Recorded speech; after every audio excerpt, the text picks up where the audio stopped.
In this video, I want to talk about doing a dopamine detox because this has helped me more in 2020 than anything else.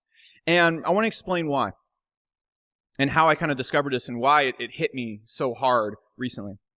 So when I first went super minimalistic, I thought I was going to have increased levels of focus, and it's actually the inverse. See, what happened, because there was so little to focus on, the negative things that are fueled by dopamine that were in my, in my apartment, got way more focused than they would when I was living in a giant house. Okay, when I had all these things and all this other stuff going on, it was a little bit harder for me to fall into extreme dopamine addiction. And so because I only own a desk and a computer, a lot of my time would be spent on my computer because I'd only have my phone. My phone was becoming a bigger and bigger grip on my life. And I also was picking up a lot of video games, and I'm not playing video games right now. I do plan to play Smash in the future, but not right now. And what would happen is, because there was so little for me to focus on, my brain got obsessed with these dopamine triggers. So dopamine is what motivates you to do things. It's what gets you out of bed in the morning and makes you go, I want to do this, I'm excited to do this. It's what makes you excited. And how dopamine works is that it works just like alcohol. If you only are getting little hits of it, little hits will do it for you. If you're only drinking sparingly, taking a shot's going to get you drunk. If you're drinking every night, if you're overloading yourself with alcohol, you're going to need a lot of shots to get drunk. Dopamine's the same exact way. And so there was this experiment with rats where they basically connected an electrode, and I'm going to use made-up scientific words in this, but you just look at the general point of what I'm trying to say. They connected an electrode to its dopamine center, and every time the rat pressed this button in its cage, it would hit the dopamine center. It would give them a hit of dopamine. And so the rat started getting really motivated to hit this button, because your brain looks at dopamine like a 1 and a 0. It doesn't think about what's going on. It doesn't look at the context of it, because the context is controlled by your thoughts and what you're doing. And so it's going to look at the dopamine response and look at it as a 1 and 0 without context. That's why your brain will always tell you, eat cake, eat cake, eat cake, when in context, it's the worst possible thing for you, because your brain doesn't have context. And so, of course, the rat's brain, because it has no context, is going to say, keep hitting the button, and keep performing this action, because this is giving you the positive and not a pain. And the crazy thing is, when the positive becomes too strong and too highly weighed, it will actually make you overcome pain to get the positive. And so that's very dangerous because of this, and you see this all the time in humans. So what would happen is the rat would spend all day smashing this button. He'd be giving himself ratgasms, like I discussed in this video right here, that really explains how dopamine works in your head and why this is really important. I want to explain the strategy to fix this in this video, which will be talked about here in a second. But basically the rat stopped eating, it stopped doing anything beneficial in its life, and just pressed this button. I noticed this was happening to me. I noticed I was getting in ratgasm mode, and all the things that used to be really beneficial to me, that drove me wild, gave me the ultimate high, they were becoming very uninteresting to me, particularly working on my business, particularly reading every single day, particularly watching CEO interviews. I went from reading 120, 130 books a year to the beginning of this year only reading 1 or 2. Bizarre. And so the other part of the story that you have to also listen to is that what they then started doing is they would put food in one corner, and then they would put a electrical mat in the cage between the rat and the button. What the rat would do is, if they switched this around, if they put food on the other side of the electrical pad, the rat would not cross it to get food. In fact, the rat had very little motivation to get food even if it was close by to it, because there was a lot of pain involved. But if they put the button on the other side of the electrical mat and food over here, the rat wouldn't even go for food. It wouldn't even eat. If you put food in the rat's mouth, of course it would eat it, because there's no effort, because there's no pain to getting to it. But the rat would get off its ass and walk across this electrical mat, shocking itself, putting itself through massive pain to hit this button. And so where do we see that happening in human beings? World of Warcraft's a perfect example. People keep playing and playing and playing and playing, even though it's causing them massive pain and it's destroying their life. Drugs are a very basic example, but they're so extreme that you almost don't look at them. You look at drugs and say, well, of course the person's addicted to drugs. But that's what's happening there. They're crossing that electrical mat to get that high and avoiding all the beneficial things like eating. In this example, eating represents working, focusing on your business, doing things that give you fulfillment. And the simple truth of this experiment shows that the things that are actually really beneficial to you don't give you the dopamine detox that a system designed, a piece of technology designed to give you a hit of dopamine will. Because when I went super minimalistic, I became that rat and I was locked in my cage with only the dopamine button. I have a computer, my cell phone, and I have access to video games. And frankly, a ton of downtime since I have no other real responsibilities. I went from having a home, a lifestyle that was pretty hard to maintain, to just being completely free from, I could only work 12 hours a day, and then I'm like, what am I going to do with my time? And so a lot of that time was spent, checking Facebook. Oh, I'll just go check Instagram again, and I can go scroll through stuff. And so what I noticed happening is my brain started going and focusing on the dopamine triggers. I started really focusing on video games because I have so much extra time. Like, why not put in a hobby right here? Started really going and maybe eating some bad foods every now and then because, I got all this time. I got to do something with it. I'd even watch movies for long periods of time, and then I'd also get locked into going and scrolling through Facebook, and then I'd wake up and I wouldn't be motivated to work on my business. I wouldn't be motivated to read all the books I do. I wouldn't be motivated to restrict myself to watching CEO interviews, and no matter how much willpower I tried to crack up, it wouldn't work. It wouldn't work for me. And so this is weird. Did I just change as a person? Is what's important to me suddenly falling off?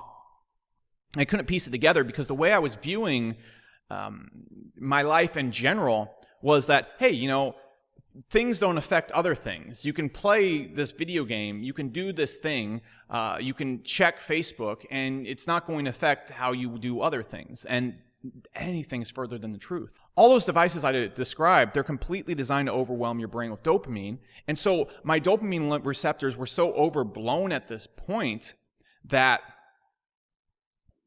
they were needing severe hits to feel good. I was getting to the point where I even wanted to start partying again. I wanted to start going out. I'm like, well, life is boring. Let's go out and let's drink and party. And I didn't know why. And then I stumbled upon the video that's linked below this video. I watched this video, and then I really started to understand how dopamine works. And I was like, this is why I'm not motivated to do things anymore. And so I did a hard dopamine detox, not the hardest version of it, but a pretty hard dopamine detox. Within one day, I was waking up a little bit earlier, motivated to work. Within 2 days, I'm feeling more motivated to work. 3 days in, I'm working out again. I'm starting to watch CEO interviews. I'm not doing anything negative. I'm actually motivated to watch the CEO interviews. I'm taking pages and pages of notes. And about 5 days in, I'd returned to my normal self where I get a huge high working on my business in the morning. I'm so pumped. I can barely sleep. I'm excited to work on it. And what happened is my brain stopped being so overwhelmed. It got a chance to relax. And now the smaller hits of dopamine give me that high again. And I'm super motivated. And what you have to realize is that dopamine is not an indicator of what's going to bring you satisfaction in your life. It's a 1 and a 0 without context. And so it's very easy for your brain to tell you and keep making you do things that don't make you happy, that don't bring you fulfillment in your life, that are going to make you sad and actively make you sad. A lot of people that are addicted to World of Warcraft are not feeling fulfilled and happy with their life. A lot of people that are addicted to food, a lot of people that are constant Instagram, people on Facebook, it's driven suicide rates through the roof.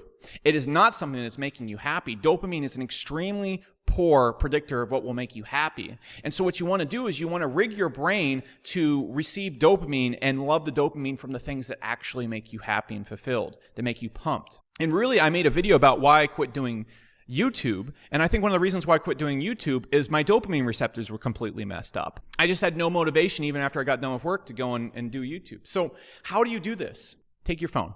Delete all the social media apps on it. Especially, the only reason I have access to Facebook on my phone is because I need to check people's mobile ads at Hyros. I need to sometimes check that. I do that very rarely now, so I have that thing so tucked away in folders and files, it's extremely difficult to get at.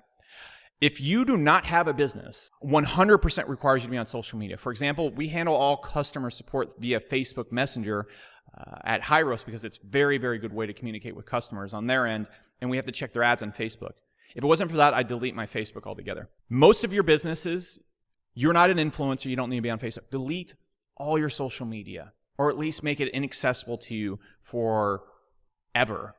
Because here's the thing about dopamine detoxes. As soon as you fall back into those ways where you start overloading your brain again, you're going to end up right back where you were before.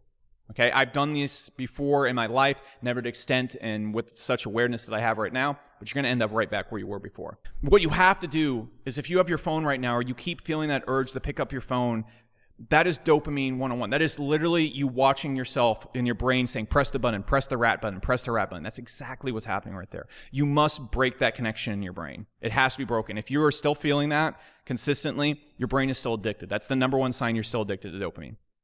Stop your phone. Stop using it. Put it on airplane mode. Don't use it for a week. The only reason that I also have a phone is for Uber and very specific apps. Okay? You don't need to have access to your phone to use those apps efficiently.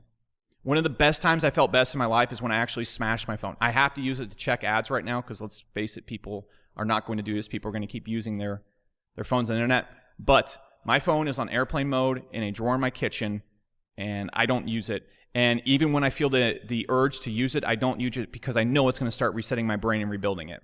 It is literally a piece of technology designed just like that rat button to hit the electrode in your brain and give you a dopamine hit. It is literally designed for that. Facebook, Instagram, they split test everything and the best ways to give you dopamine, and it is very, very, very nasty. When you see people smoking cigarettes and you look down on them and say, oh, that person's addicted to cigarettes. Why are they smoking cigarettes? They get a dopamine hit because their brain tells them, hey, this is the one. Do this, even though it's going to give you lung cancer. Same exact thing with social media. Next, you need to cut out and not even tolerate the things in your life that give you dopamine hits that are strong. I'm talking video games. Now, I love playing Super Smash Bros. It's one of my favorite things to do. And I mean love. I even have custom modded controllers to play the game with shortened button presses and the springs removed in the side so you can shield faster. I don't take this casually. But if I play Super Smash Bros. A lot, my brain completely shifts and optimizes itself for Super Smash Bros. Okay, I'm reading frame data. Instead of watching CEO interviews, I'm watching matches from people that play my character and figuring out that. I can't have that. I can't have that in my life. I can play it on weekends, maybe. But if I'm in a hard work period, no, not at all. Television, video games, it all has to go. Anything that is not related to productivity has to go. I swear to you, it's going to get easier over time. Because what's going to happen when you cut this stuff out, you're going to be so bored and you're going to be in such pain. And you're not going to instantly become a productive person right away. You're not. The first 2 days, you're not going to like it. You're going to want to go back to your habits. You're still going to have those cravings. About day 3, day 4, when you've cut out all this stuff, that's when you start enjoying things that are actually fulfilling again. That's when you start enjoying meditating. That's when you start enjoying focusing on your health. That's when you start enjoying working out again. That's when you start enjoying working on your business and doing things that help you succeed in that area because your brain starts looking for new ways to get dopamine. And so it's going to default to those things. You have to understand that. You have to understand that you will not become productive right away. And so right now in your life, if it pains you to do something productive, you know you want to do it. You know you want to pick up this hobby, but your brain, you just don't have the willpower to do it. This is 100% why.